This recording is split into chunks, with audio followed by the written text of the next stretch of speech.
It hasn't been that long ago when most of us didn't even know what NSA stood for. In fact, if we were guessing, we'd say not snooping on anyone.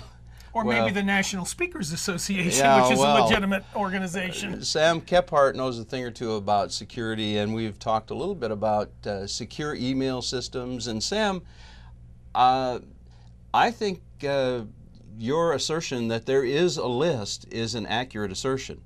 Oh, absolutely. The government is very concerned now that they have this control and Big Brother is listening. And when I say listening, they don't have like hundreds of thousands of people sitting there with headphones on listening to your cell phone conversation or my cell phone conversation or your email conversations or your Facebook conversations.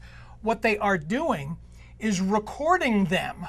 And then if there is a future need, they can go back in and open up any email, any phone conversation, any cell phone conversation, any credit card charge, any bank statement. It's all fused and merged. So they can do it retroactively. So they're not really lying when they say they're not listening, but they are literally recording verbatim every bit of communications data, pictures, videos, Google searches, Facebook postings. I actually put some postings up on Facebook right after that NSA guy Snowden came out and had those documents that they dumped to Anonymous. Well, they were already sent to the press, so I felt okay reposting them on Facebook. My post was blocked by Facebook. So they are absolutely having active censorship. You betcha. I think some people might consider it a little paranoid, but I will tell you that in the last month or two, when I check my email in the morning on one of my email accounts, I notice numerous times that emails I have not yet read have been opened.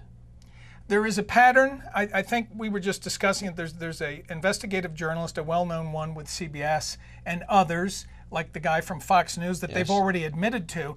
Yeah. There is a watch list, and these people will actively go in because they feel threatened by anyone who uses the term patriot, Tea Party, Christian conservative.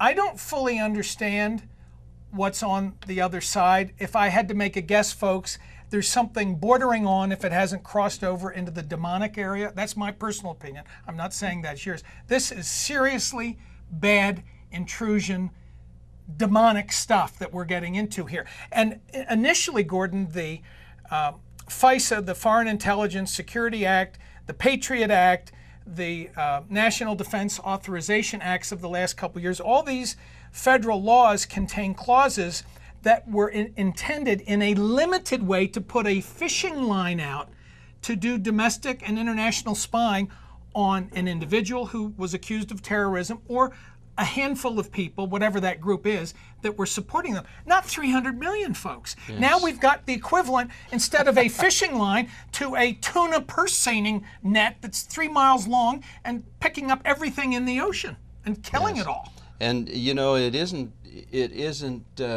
just the letter of the law that should concern us, but the fact that there's someone with their finger on the switch that really doesn't have America's best interest at heart.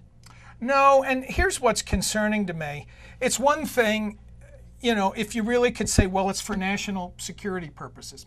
I mean, I don't agree with the dragnet approach, but we could have that argument. Well, if we're going to have that argument, let's, instead of profiling and surveillance on every American, why not profile the people who want to kill us? Put a watch list of Muslims. Right. I mean, let's get real about this. Right. They want to kill us. Right. So why are we not watching them and maintaining our own freedom?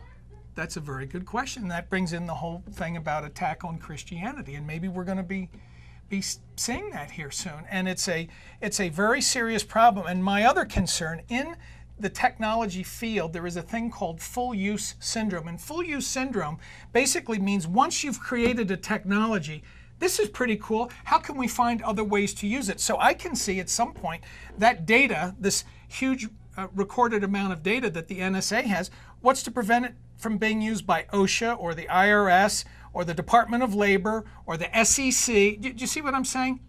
Because as the government runs out of money, which we know that it's already funny money, they're going to be in very extreme circumstances. And I'm willing to bet you're going to see this type of operation. Even if the NSA doesn't share their data, you're going to see the other federal agencies doing this data fusion stuff to basically have three-dimensional models of all our behavior and predicting who's a domestic terrorist or who's a tax fraud or whatever. I mean, it may not scary be so stuff. important what the technology is capable of, but who our government chooses to use it against.